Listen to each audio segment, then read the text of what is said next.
All right, so welcome to Brave Women Talk. We have Heather. Hi, my name is Heather, and I am currently a business owner, and I do plus size modeling as well in my free time. Yes, another model. And today, our topic, we will be talking about trauma. So, going into that topic, how do you think you survived from your trauma? And before you tell us a little bit more about that, can you give us some highlights and tell us a little bit more about your story? Yes, my trauma is kind of a lifelong story. Mhm. I'll do my best to go through it all. But it started with my father and eventual stepmother.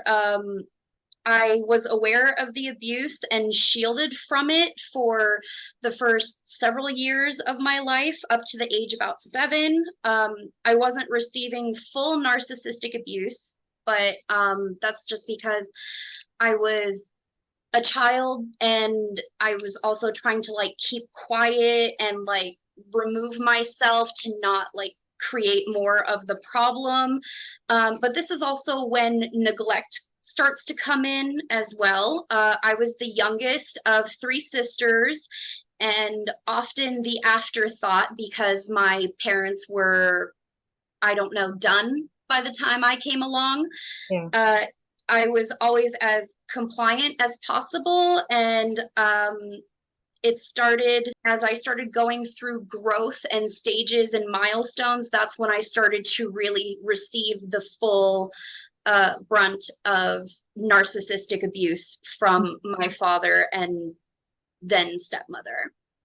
Got it. So I was bullied by my family. That's basically what I was going through because I also had 2 step siblings. And in the nature of narcissistic abuse, like the narcissists value their children more than they value the children that they marry into or Mm. marry with. And I was still younger than everybody, so again, total like, oh, she doesn't matter, it's an afterthought. But my stepbrothers were bullying me, and my parents always took their side and made me out to be the problem child. So, just a little more history.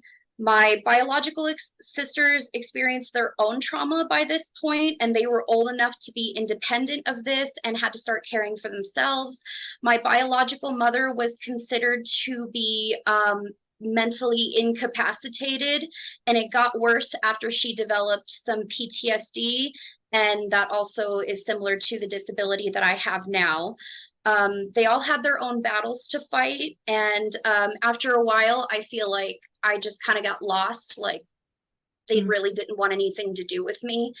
And that's when my dad and my stepmother got full custody of me.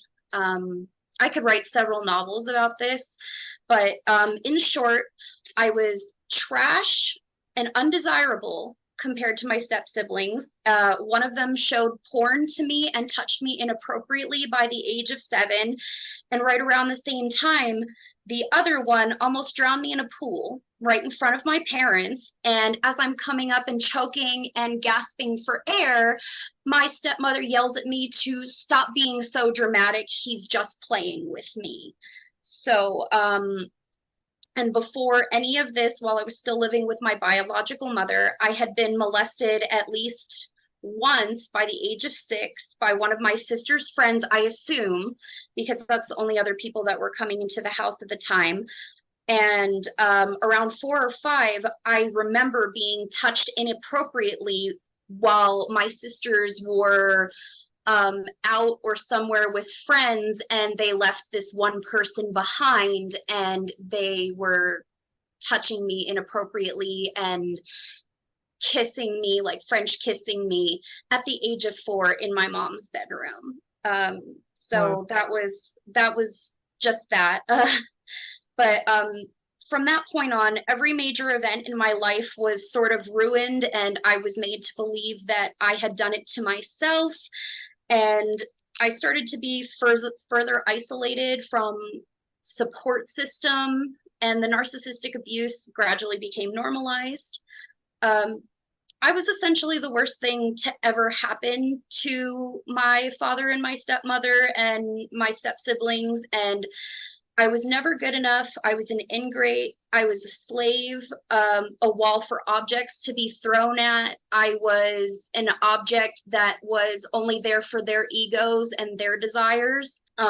And my father would get so loud and viciously angry, I would lose my voice. I couldn't speak because I was just so terrified. And school started to be even more progressively hard as I got older because of all of this. And then having been brainwashed into believing that I was stupid, ugly, undeserving, and they don't know why I'm too sensitive, why I'm acting like a martyr, why I'm being so dramatic, or I'm making stuff up to make myself cry more because I couldn't possibly have my feelings hurt this bad. Mm. And then when my family, it was just destroying my sense of identity and self. Like I just wasn't a person anymore. I was just a shell doing my best to do their bidding. And I had no sense of normal or reality, and I was just irreversibly broken. I developed anxiety, and I was forced to be anorexic. I worked out like crazy to appease my stepmother.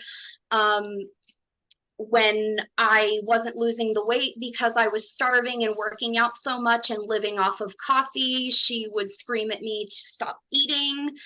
And yeah, so that was just the beginning of that. But when I finally escaped from them at around the age of 19, like I worked really hard to graduate from high school so I could just leave.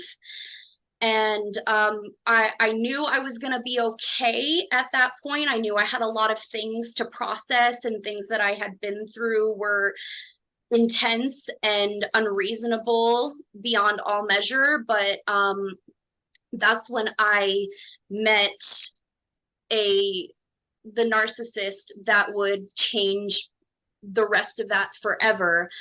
And I have I'm not technically ever going to be okay ever again in my whole life because I ran into this person, and this person immediately started to act like they owned me and I didn't want to be with them. They shoved an engagement ring on my finger in front of my mom. And like, as much as I said no, and I was trying to move away from that situation, the more I became enmeshed. And it was like, at first it was love bombing, even though I made it very clear to him I didn't want to be with him and I didn't plan on sticking around, because I had moved from California to my hometown because of being homeless, leaving my parents. And my sisters set me up with my mother. Mhm. And he lived down the hall from my mother, and this was not a very reputable building where they like screened their applicants. And that's where the love bombing started. And he made it seem like it was going to be wonderful. He was absolutely in love with me, still me not wanting to be with him, wanting to move back to California, not wanting anything to do with this, just trying to get a job, earn my money, get on my feet, and leave. But the more I stayed, the more he started showing who he really was. On Mother's Day, he punched me in my right breast. And that was the first time I saw the cracks in the wall, so to speak. And yeah, so from there, things just progressively got worse. It came to him getting me drunk to have sex with me against my will. There was a lot of rape.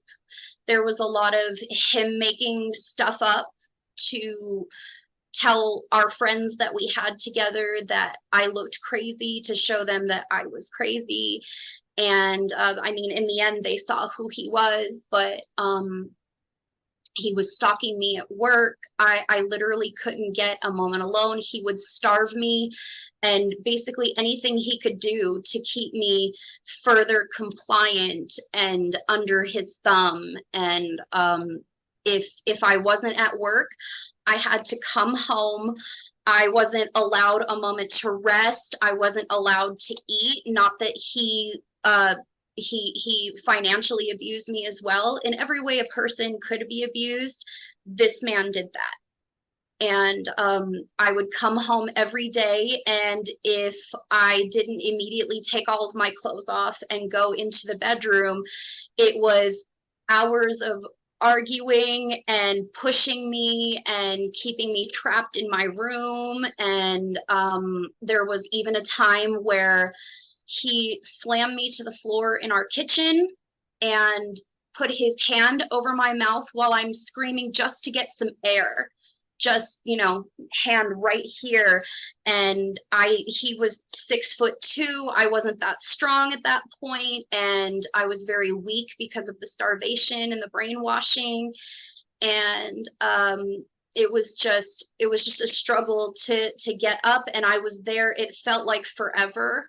And it was maybe, I don't know, 4 minutes of just clawing, trying to pull his hand away, catching a breath when I was able to move his hand a little. And all he wanted me to do was stop screaming. But it's like, I'd stop screaming if you took your hand off my face, if you let me up off the floor. So it was, this is just what my trauma brain will remember the most. And a lot of the trauma that I've been through, some of it has been suppressed in my mind somewhere. But these are the things that I remember most before he did some unspeakable things to a child and went to prison for that. But in doing so, he kind of left me to carry that shame in the wake of him going to prison. Like, people thought I was responsible for what happened, when, like, anybody who knows me know, like, I have the hardest time killing a cockroach or a fly, like, and I would never do something to a child. Mhm. Like, I don't have children of my own, but those of my friends who have children, like, I'm their auntie. I am queen auntie. I love that role in their lives. But yeah, and it's good to get it out and speak that and speak my truth. But this is just the highlights and what I can remember. And there was also, like, me lying to friends and lying to people who wanted to be other love interests just to keep them safe, because I was worried about what they were going to do to me or what they were going to do to them. And it was just, he had a lot of support. His family was very much like, he had them convinced that everything was my fault and it was just me that was being crazy. So I really felt like I was just in a prison of his making. And that's finally, I got free of him when he went to prison. But that's not, unfortunately, where it ends. I had a lot of shame. I had the media following me. My sister was trying to be helpful, but she was answering the media and inviting the media in. And I just wanted to hide and kept saying no comment. But it spiraled so far out of control. And eventually I left after the police realized that I wasn't a problem, and I was reporting to them all the time because I would have been a witness in that case. If they had asked me, I would have been scared out of my mind. But I moved back to California and started my life over. And I didn't know this, but the trial was actually going on while I was out there. And they were like, no, you're not a witness I mean, you are a witness, but you're a victim of this too. He did stuff to you too. And that was so validating. And I remember asking the police officer after all of this was over, I was like, I was prepared to die. All of the stuff he had done to me, all of the health problems I was having, like, I was prepared to die. Why didn't he just kill me? He could have just killed me. He could have done anything he wanted to me. Why did he have to do this? And he's like, honestly, it's because you fought back. And I'm real proud of myself for that. I try to hold on to that instead of carrying the grief and the survivor's guilt. And I try to just share this when I can, because it's it's not always easy to spot the red flags of a narcissist. It's not easy to spot all the time of somebody who's a rapist and a murderer. Mhm. Sometimes they're your best friend. Sometimes somebody, just a family friend, an uncle, somebody you know. Mhm. And it was nice. It was validating that the police cared, and they believed me, and that my friends at the time surrounded me and supported me and believed me. But it's still a struggle to not hold space for all of that grief, for not wanting to bargain for the life of that child instead of mine. Even though I have a wonderful life now, I'm very happy, I'm fulfilled, and my life now is just to live for that little girl that didn't get a chance to live. She was barely 10 years old. So that's a little bit about how we started. I honestly don't know exactly how I survived all of this. It was a matter of hiding things from them. It was a matter of pretending to be something I wasn't, being as compliant as possible. I did have one outlet throughout my life. Before I became disabled, I was a singer and a songwriter, and I was going to college full time for that. Nice. Unfortunately, with the disability, I had a seizure and it caused a lot of neurological problems, and I had to give that up and recover for the last 7 years or so. And I couldn't even speak then, so I'm happy to just be here. Like, this conversation alone is a miracle. I say that as often as I can, because I mean, this type of life literally almost took my very being, my very soul from me. And I'm singing again, but when I was living with the narcissist ex that's in prison now for life, thankfully, uh, I wasn't allowed to sing. Anything that gave me pleasure or joy, it was stamped out of me. And I had to learn to sing again, and then the seizure, and then it felt like he took that from me one more time. And so I've gotten my health together. I've been very serious about my health, because that was another way he tried to own me, through marriage, through I can't leave the house because I'm always too sick or broken. I had so many injuries that he didn't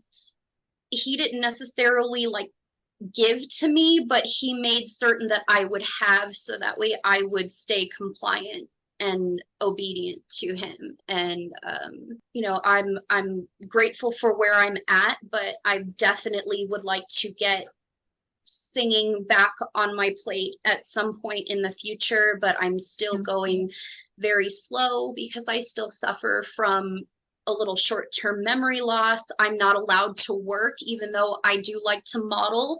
That was something that helped me get my power back. And as somebody that was a singer and songwriter, um, being a model was still like using my skills that I had learned all of these years in show choir and stuff. And so it gave me my power back. It gave me a platform to talk about going through these things and empowering and inspiring other women and people. And it became also like I'm not plus size by choice, but look, I'm still beautiful, and aren't we all? And that fulfills me. That gives me purpose, and that makes me feel like the little girl that lost her life at my ex's hand would have been really happy for. And again, I try to live a life that um, gives meaning to her, because she should be here getting to make decisions for her own life every day. But I mean, now I'm happy. I get to sing when I want to. It's just the disability comes with not only memory loss. Sometimes it's I lose my train of thought. I'm not allowed to work because any little stress outside of the normal realm of being at home and things I can do for my family at home will bring the symptoms back full force. And it will just, it silences me immediately. It doesn't make it easy to go through my day.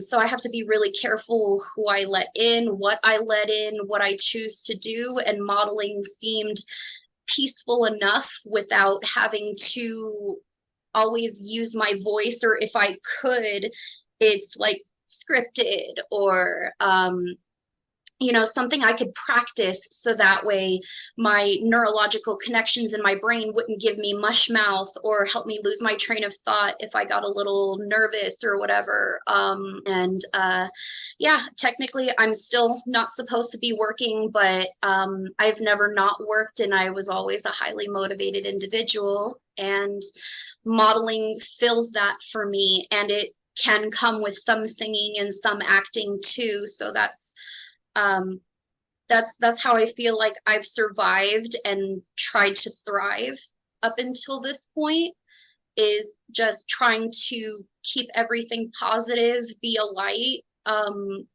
help others in some way, even though I'm at a distance from them, to recognize the signs, but then also like fall deeply in love with yourself, because I had to, and it's literally what's keeping me alive now.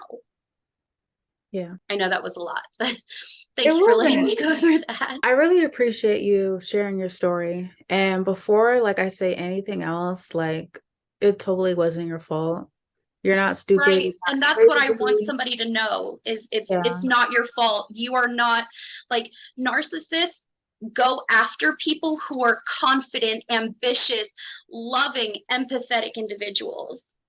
Yeah.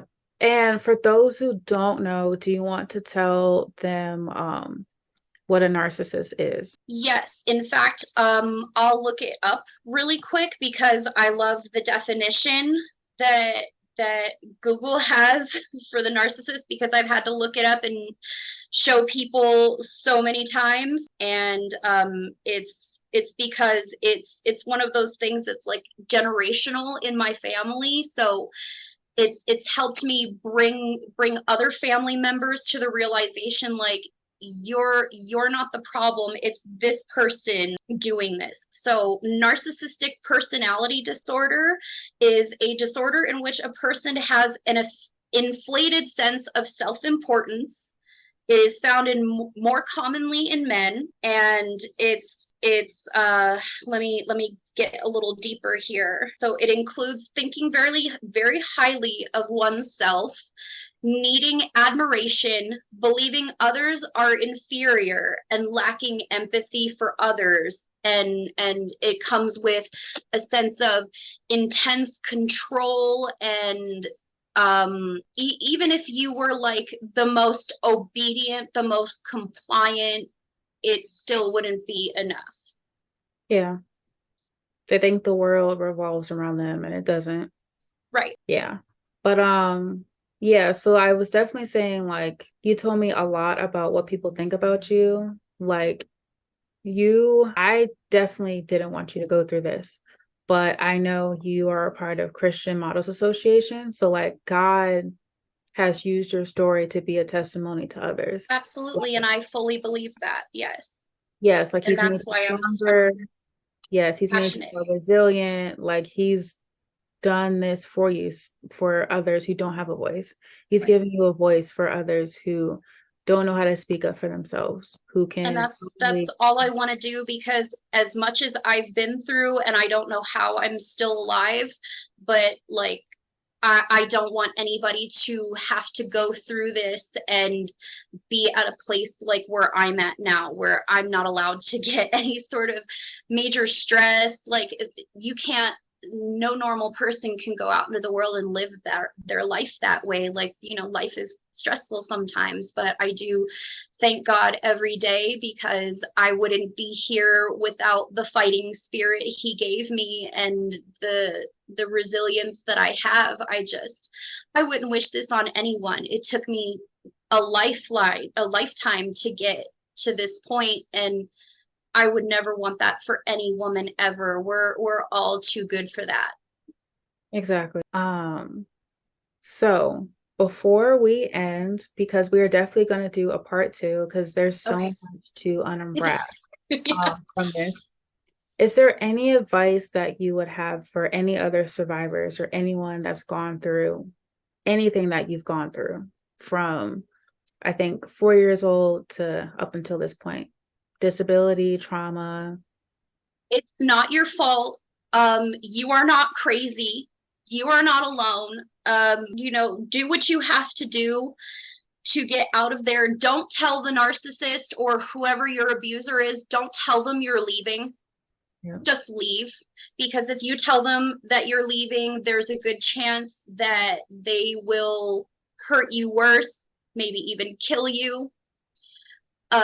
Don't tell them you're leaving, just leave. Make a plan with safe friends and leave, and surround yourself with great therapists, great support systems. I follow a bunch of great content on my social channels, so I'm always getting like a little dose of therapy, or I'm getting affirmations, or you know, support and coaching for some of this. My favorite narcissistic abuse coach is, his name is called Danish, and his Instagram is NARC abuse coach. So it's narc abuse coach. And I highly recommend you go check him out, and then get educated. Like get your therapist on, get education, get a safe place. Don't be afraid to go through a program that will help you and your children get out of there and stay out of there. If you have children, don't stay for the children. Don't let them convince you that you're never going to survive without them. I am living proof that you can survive without them. And don't don't let them tell you no. Don't let them take anything more from you today. Don't let them stifle you, take your dreams, take your money, take your health from you. It's not worth it. Like, get your children out. Your children will be much happier. Yes, you are going to struggle, but your children will be so much happier and healthier because you empowered yourself to leave.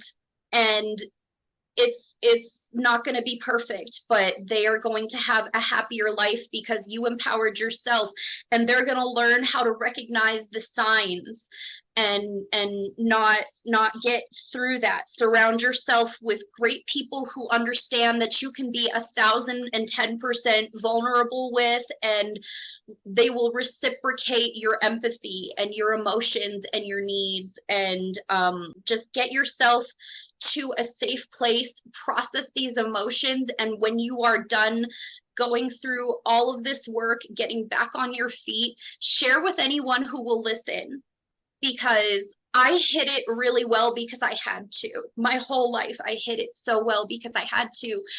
And I you don't have to hide. You don't deserve to have to hide the fact that someone is hurting you and hurting your children and making you feel like an empty shell of yourself, somebody that's not worthy of love or the needs that you have. Like, just don't, just leave, get your support system, get your therapy.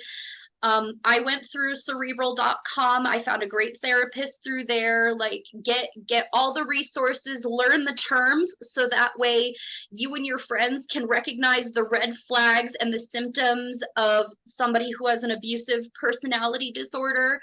And you can all better support each other and avoid monsters like that in the future. Yeah. Well, I appreciate that. I appreciate your advice. Again, thank you so much for sharing your story. Thank you for Um, having me on. of course, Heather. We're definitely gonna have a part two. It'll come soon. I will let you know. And the link to the person she mentioned on Instagram, I will put that in the description. Thank you. Also, another person that's really great because she's done it when she had children and divorced the narcissist and co parented with the narcissist. Her name is Caroline Strawson. And I believe that's also her at handle.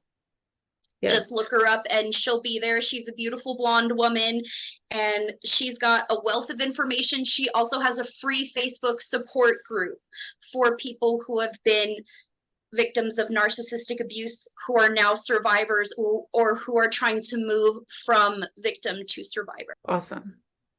Well, thank you so much for tuning in. We will see you next time on Brave Women Talk.